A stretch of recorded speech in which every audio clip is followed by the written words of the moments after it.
Holla ballers, what's going on? It's Preacher, and as you've probably seen, not only have I been playing a hell of a lot of Frost, but for many mages, going into your class hall now is not the fiery wonderland it used to be. It is now, in fact, a frosty, cold winter wonderland. And you might be thinking to yourself, is it time to play Frost? Is the Frost the best? Is a typical question being asked. All good things. So with 7.2 here, let's have a look at Frost, shall we? And throw some of the shenanigans we're going to see.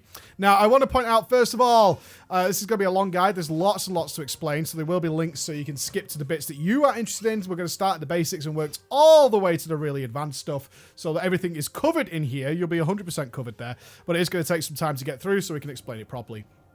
So let's do the absolute basic. What are your stats? Well, stats are pretty good because you can work similar with your fire gear if you are looking to make the Frost spec your main choice. You've got to aim for a plenty of critical strike rating up to about 33%. You can see my crit's a little too high. After that, the value of crit really just diminishes into nothing because what you're making sure happens is that your Ice Lances do the maximum amount of damage when they are multiplied, and beyond that, nothing really happens. As soon as we have that 33% crit, what we then do is we work on our haste. We get as much haste as possible. Mine's a little low for my gear level.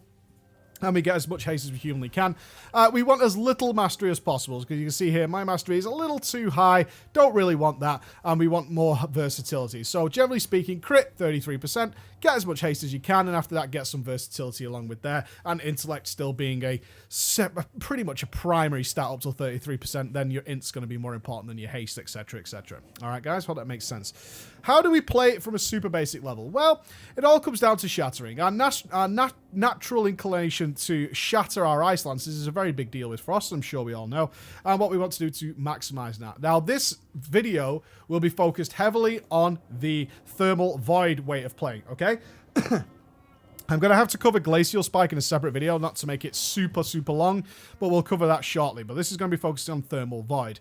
So what is Thermal Void, first of all? Thermal Void is your Ice Lances against frozen targets. These are the ones that do the big dick crits. Are going to extend your Icy Veins by 2 seconds. So the idea with this entire spec is to get as many of those Ice Lances done as possible to get some ridiculous uptimes with our Icy Veins, which is our best DPS cooldown, as it accelerates our spellcasting for 20 seconds, granting 30% haste and preventing damage from delaying your spell cast, okay? So it does 2 really wonderful things, and we can extend that well beyond the 20 seconds.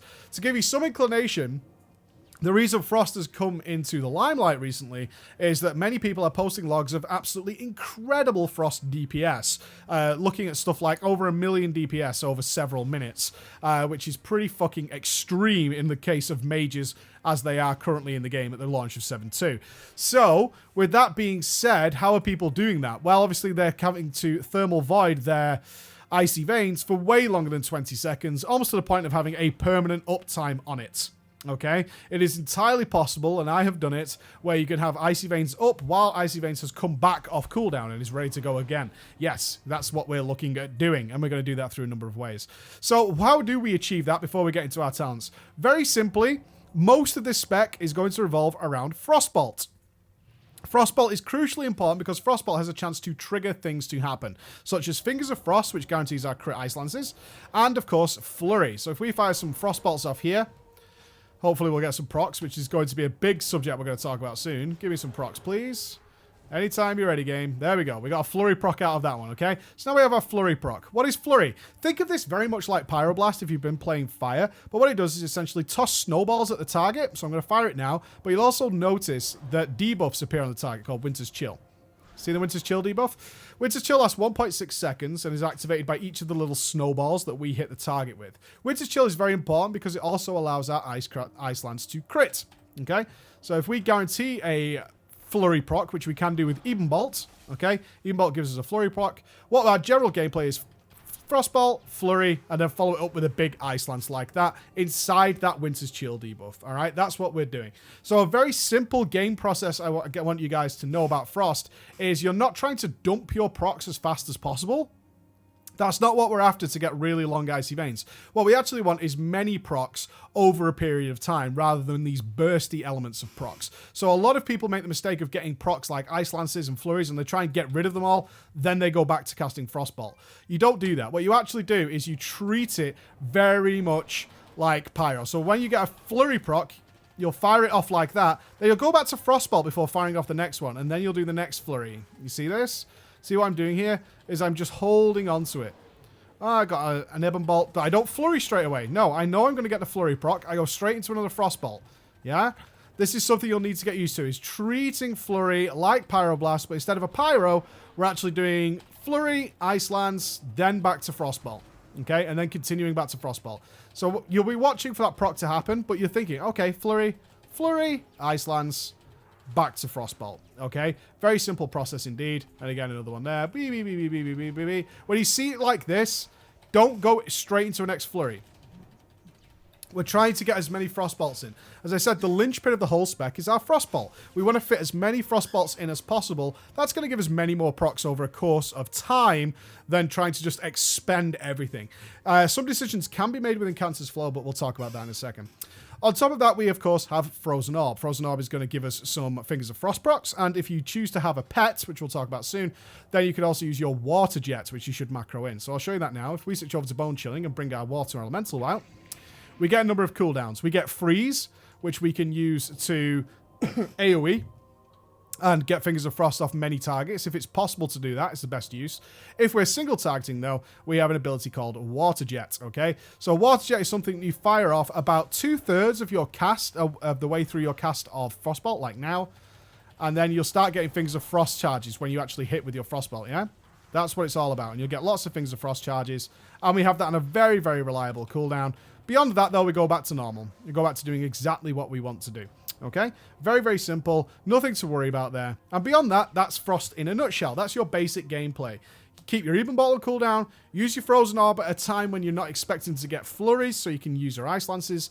And remember, your real overarching goal here is to fit as many of these empowered Ice Lances in as possible. And they come from Flurry debuff, that Winter's Chill we just talked about there, and of course, our pets, should you choose to spec into it. So let's talk about specs then. Although Frost, and I have to pre-warn everybody of this, although Frost is capable of doing absolutely extreme things, it is, there's no doubt about it, Frost is capable of doing some absolutely extraordinary DPS, but it is also capable of doing absolutely pitiful DPS should things go wrong. The advantage of taking Bone Chilling means that we're not taking Lonely Winter, which means we have a pet. Now, what does the pet provide us? It provides us this consistent source of Ice Lances. And your brain is going to say to yourself, Preacher, that seems to play really well into Thermal Void, right? I mean, we have this consistent source of Ice Lances. You are absolutely correct. Yes, it does. However, at higher gear levels, as you can see, my Mage is currently rocking 908, and I'm seeing the benefits now. At 908, we can roll the dice, and it is a roll of the dice, and it's something that I don't believe is being spoken about often enough when people talk about Frost, like, Frost is OP, Frost is broken. Yeah, sometimes it absolutely is. People are very much ignoring the times it is not, and the way we roll the dice is by taking Lonely Winter. We say bye-bye to our lovely little pet. Sorry, bro, time to go away. Rip. And what is Lonely Winter? We no longer have the Water Elemental. We no longer have this consistent source of Ice Lances.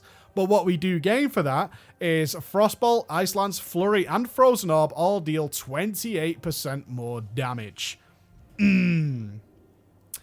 Why is that good? Well, obviously, all the spells we do have do way, way more damage. Okay, way, way more damage.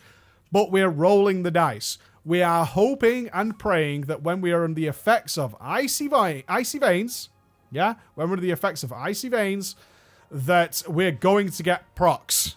We're hoping and praying that's going to happen. We're hoping it's going to happen. And if that doesn't happen, then we're going to be in a bad time because our Icy Veins uptime is going to be dramatically lower than what we're potentially capable of. So this is where your DPS swing is going to come from Lonely Winter. I've had occasions where I've barely casted Frostbolts, and I've had Icy Veins last minutes at a time. I've also had it where it's lasted like 30 seconds. It's entirely possible to happen. Consistency? Not really. Capable of magic? Yes. Capable of extreme magic? Yes, it is. So this is where you're going to roll the dice here. But as we get higher and higher gear levels, and this is what's important. Why is higher gear a factor here, you might ask? Higher gear is a bigger factor because generally in the Nighthold, we have significant contributions towards haste. And that can come in the form particularly of Whispers in the Dark and, of course, the Erratic Metronome. These two things combined mean that generally speaking, we're going to fire off a lot more frost bolts than what you're used to without these two items. That in turn means way more chances to actually proc things. So hopefully this makes sense to you in a logical way, is with Nighthold good gear, we have a lot of ways of actually increasing our chances of this not going wrong. Will it go great? Sometimes. Will it generally be pretty good? Yes. Yes, it will be. Generally, it'll be pretty goddamn good. All right? Particularly if you have things like Shadow the Extant. Now, you might ask, why are you wearing the fire braces? I only recently switched to Frost. I have no Frost Legos, and given my gear setup, this is simply the best item that I can carry due to its item level and intellect and its stats. Simple as that. The only other choice I have of cut is a rather obnoxious chest piece, which is very, very, very, very good. But I also have a 900 chest. You can argue about it in the comments, but Simcraft puts me slightly ahead with the braces. That's all I'm going to say. Okay, so that's the explanation of Lonely Winter and Bone Chilling. Level 30, Ice Flows and Shimmer. Now, many of us, if you've been playing Fire for the longest time, which I assume a lot of people have, unless you're fresh to the game or you've been sticking with Frost since the very beginning, will have got used to not having Ice Flows. We'll have gotten used to having Shimmer. And let me tell you, losing Shimmer is painful. More painful than actually the loss of Ice Flows for me. Which one's best will come down to your personal playstyle. One thing I don't think, again, gets enough credit. Ice Flows is a great, great ability. We can cast on the move. However, under the extreme levels of haste that we have in the Nighthold, our spells are actually really short. We have 1.65 second Frostbolts. We have 1.65 second Blizzards. We have 2.48 second Even Bolts. Beyond that, we're instant cast. Ice Flows is only as good as the duration of the spell that you're casting. You can't get very far in 1.65 seconds. It's something that really needs considering. You can't get very far with that. While I can easily run around, yeah, it's not like I'm casting a hard-casted Pyroblast or something along those lines. It's only as good as the distance I could travel, which just means it's not bad by any means. It's absolutely not bad. And in some cases, it will be the better choice. But it'll come down to your options. Do I need to move long distance or short distance? Long distance, Shimmer is your friend. Short distance, Ice Flows. And I hope people understand now that Ice Flows is only as good as the spells you're going to be casting under it, because once that spell's cast, you no longer can cast while moving unless you're using Norganons or something along those lines. All right? At level 45, it cancels flow. It should be obvious why we take this now, and it's because, of course, we're going to be under the effects of Icy Veins for a really long time, far longer than we're going to benefit from Rune of Power or Mirror Images. We're hoping for minutes of uptime on Icy Veins. Minutes. Which means Incancer's Flow is going to be our go-to. Now, what I want to say here is Incancer's Flow is not a fire and forget fucking spell. It is not. This isn't like, oh, I chose the passive, whatever will be will fucking be. A big part of playing Frost is, of course, putting in as many Ice Lances as you can, but also, when am I putting in those Ice Lances? Very, very important, right? The ones we get from Fingers of Frost, you can see I track my Incancer's Flow here, as you guys will. And what you can think to yourself is, how many Fingers of Frost charges do I have? I have 3. Get rid of them, move down. But what I'm thinking to myself is, what is my Incancer's Flow at? I do not need to fire off my Ice Lance straight away unless it's following a flurry, right? And I want to get the benefit of that Winter's Chill. I'm just going to lose it otherwise. Beyond that, if I just have Fingers of Frost charges, there is no reason for me whatsoever to fire this off. We're getting a lot of flurry charges now, which is fine. Flurry's great as well. Flurry's a tremendous spell. But if we do have Fingers of Frost, all the flurry charges. If only I could get procs like this when I'm raiding, this would be great. When we have Fingers of Frost and they're just sitting here, you're under no obligation to try and get rid of them straight away. Especially if your Incancer's Flow is low, like this. Like Flurry, we have no choice to get rid of it. We can't just cast Frostbolt and hope that Flurry won't proc again. Because as you can see, Flurry can proc a hell of a lot. So if we have a Flurry, we kind of have to get rid of that, because our next Frostbolt could just be a wasted proc. And we don't want that either. But when you're using Ice Lances, unless, of course, they came after the end of this, which is always a shame, then we can be a little bit more reserved in whether or not to use them. Yeah? We could be a little bit more reserved on whether or not we're going to use them. One thing I will say is a great thing to learn is to dump Ice Lance charges. When you have a Flurry, this is a more advanced thing to think about, but if you have a Flurry proc and you have Ice Lances, let's get ourselves in this position. Let me Even Bolt and let me fire for Frozen Arm, so we have all these things. We'll have a scenario where, what do I do here? What do I do here? And you'll often run into it. And the scenario is, your temptation will be to Frostbolt, Flurry, Ice Lance. But as you can see, we're going to waste an Ice Lance proc, right? We're going to waste an Ice Lance proc doing that. So while you're thinking about this, let's put it this way. I have a Flurry and I have Fingers of Frost. What do I do here? For me, the answer is actually pretty obvious if we think about it in common sense terms. My answer is, if I just try and get some Fingers of Frost here, my answer is always to dump the Ice Lances first and then recast a Frostbolt and then Flurry Ice Lance it, right? The reason for that, for me, makes perfect sense. We're going to get one extra Ice Lance in a worst case scenario. In a worst case scenario, we're going to get one extra Ice Lance. If I always just default to Flurry Ice Lance, I'm going to consume these Fingers of Frost procs, right? I'm going to consume them. And I'm not going to get the benefit. I'm going to miss out on one Ice Lance. Like here, okay? What do I do here? For me, it's obvious. You go you fire off the Ice Lance, then you go Frostbolt, Flurry Ice Lance. And that will always gain you one extra Ice Lance. That's 2 more seconds of your Icy Veins. It will always do that, yeah?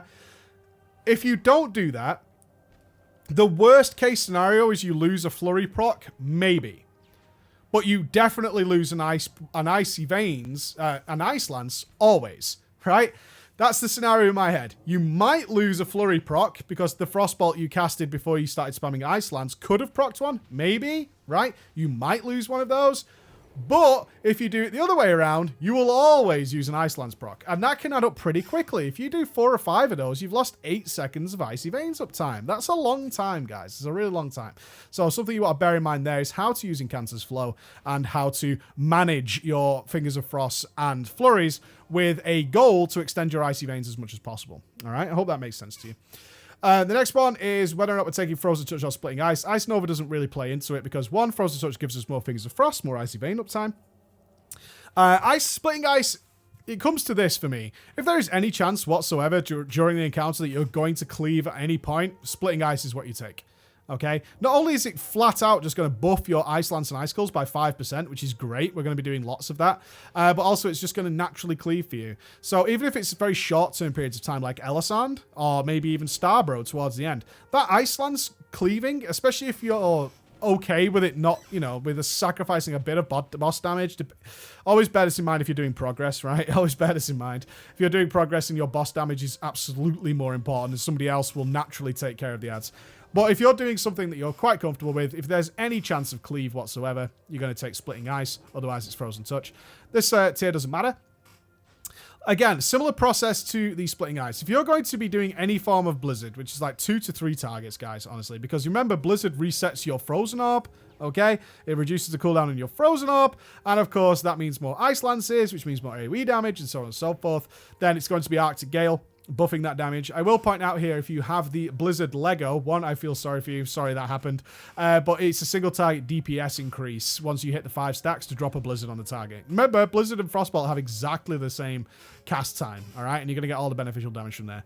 If there's absolutely no chance that you're going to be casting Blizzard whatsoever, unstable magic. But if you can get away with some Blizzards, throw them in there. They're the same cast time as a Frostbolt, and they're going to give you far more Frozen Orbs. All good.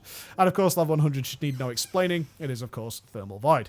Nice and easy. Okay, so that's the general basics of how you play a Frost Mage, how you gear a Frost Mage. You'll notice that I am still gemmed for crit. If I can find something with a gem in here. That's because I'll be switching between Fire and Frost. And as I said, my Frost gear is not perfectly optimized. It's not far off.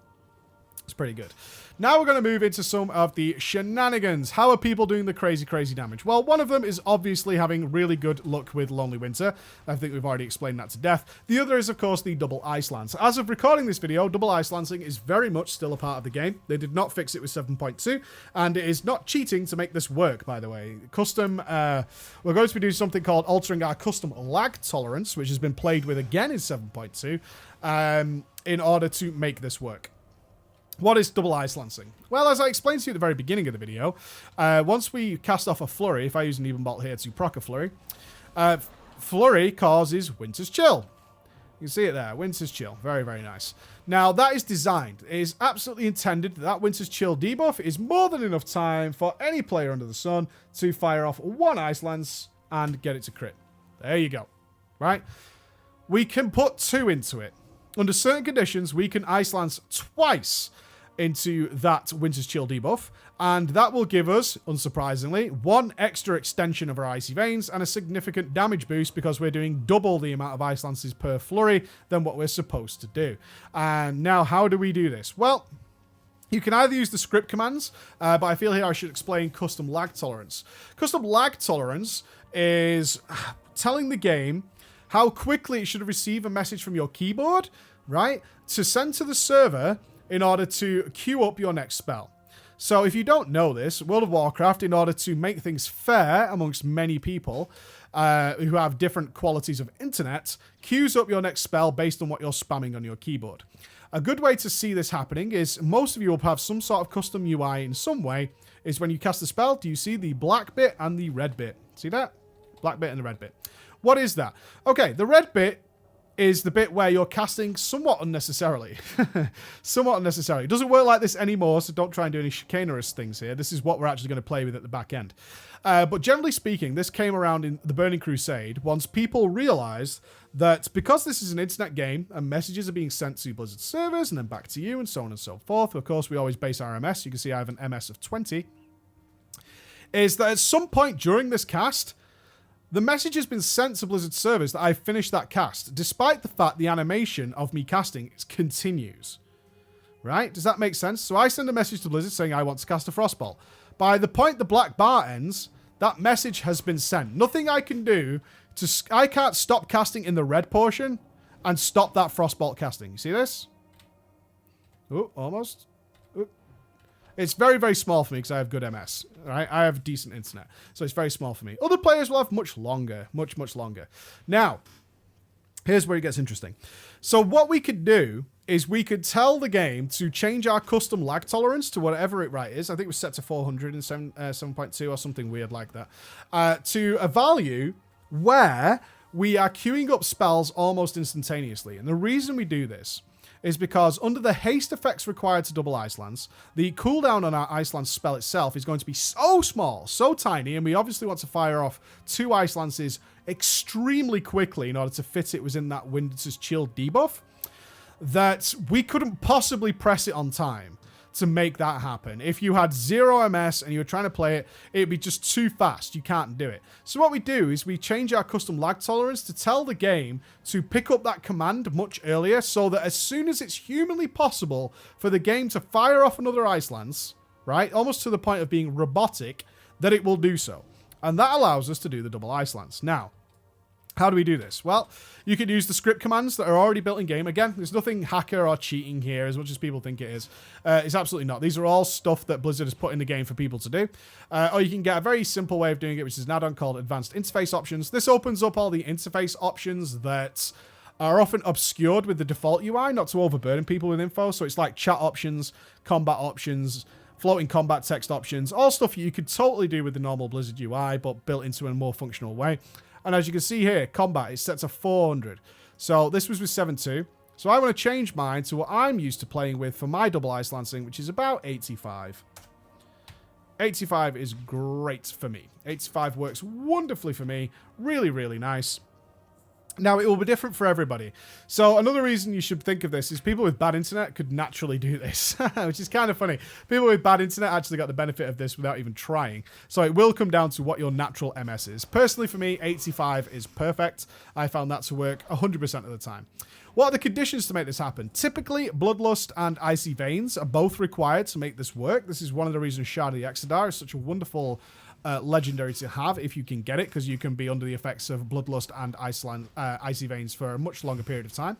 And also, for me personally, depending on your haste values, and there's a chart I'll link down below from all the time, with Whispers in the Dark, I can also make this work with Icy Veins and Whispers in the Dark. So I can do this outside of Bloodlust, which is a big increase again.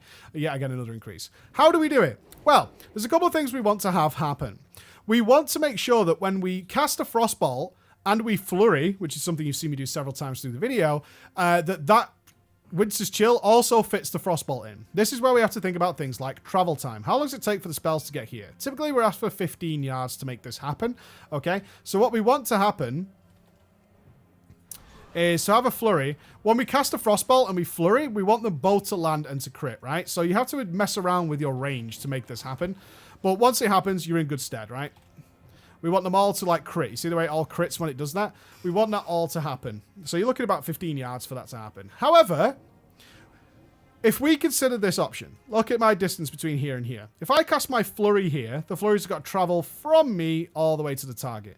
So when I cast Flurry and I'm doing double Ice Lancing, if I start moving forward, right, while it's happening, I'm once again reducing the time. Why? My travel time of my Ice Lances is much shorter.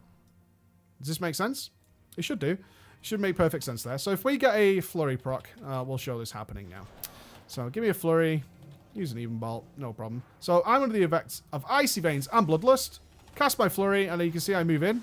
See the way both of them crit? And then I move back out. It's a very interesting playstyle, honestly. It's one that I think is kind of fun. I do hope this gets fixed, because I don't think it's fair by any means. And this is great for Icy Veins, by the way, because you're obviously moving out. See the way I have this Ice Lance there? So I had 5 stacks of Incancer's Flow. Let's get rid of that Ice Lance there. I'm on 1 stack. I don't want to get rid of this yet. 2 stacks, 3 stacks. And this is generally how your playstyle looks. Oh, 5 stacks. Cool. Flurry. And you see the way my Icy Veins has gone back up to 4. And then you move out and you move back in. And then you move back out again. And we can do a Frozen Orb in there. We've got 5 stacks of Incancer's Flow. Cool. All good. I hope that explains double Ice Lancing to people, because it's not something that's difficult to do by any means. All right. What you might find is if you don't change your lag tolerance, is that it becomes very tricky. Very, very tricky to do. If you don't change your lag tolerance, you'll have, like, not a consistent uptime on it at all. But if you do change your lag tolerance, it actually just suddenly starts working. That's just the way it goes. And that's generally how Frost looks right now, all right? When it comes to AoE, guys, very, very basic, super basic AoE here is always cast Blizzard before you cast your Frozen Orb, because, of course, Blizzard is going to reduce your Frozen Orb. And hope for the best that you're going to get some Ice Lance procs, all right? Hope for the best. Depending on how many mobs there are, often it's just better to be spamming Ice Lance and just keep it going. One of the biggest burdens I have, you can see the way this goes here, one of the biggest burdens I have with Frost, or one of the biggest things I dislike, is actually casting Blizzard. It has such a low uptime and the cast time feels very small. That's how it's going to go, okay? That's generally how you AoE. What your AoE is honestly reliant on is getting more and more resets of Frozen Orb as possible. That's generally what you're relying on. And pair it up with trinkets if you're going to be doing massive AoE. I'll be totally honest with you guys. I basically stay this spec for everything. I can mess around with some trinkets should I want to. I can bring in a Pharamos, I can bring in a Fury of the Burning Sky, or I can bring in some Karazhan rubies should be necessary. But it's entirely up to you. It depends on your content you're doing. For me personally, I prefer just to, if I'm doing even really high-end Mythic Plus as Frost, that's the way I like to go. So enjoy your Frost Mage. That's how it's played. I'll take a quick look at the new artifacts. If you do have your new artifact stuff, what you want to be doing is just filling up this entire thing. So if you do, once you do get to 7-2 and you do unlock your Frost artifact, you're going to pick up Frigidity of the Tourist Guard first. Then you're going to go straight into Obsidian Lance. Should be no secret as to why that is. Increase the damage of Ice Lance on frozen attacks by another 9% again. And then, of course, Freezing Rain. Frozen Orb is active. Blizzard's cast time is reduced by 100%. That should make perfect sense to you, as I've just explained how to AoE. And then, of course, Glacial Eruption before we move back into our usual priority stuff over here. All right, guys. Ladies and gentlemen, your Frost Mage overview for 7-2. Enjoy. Bye-bye.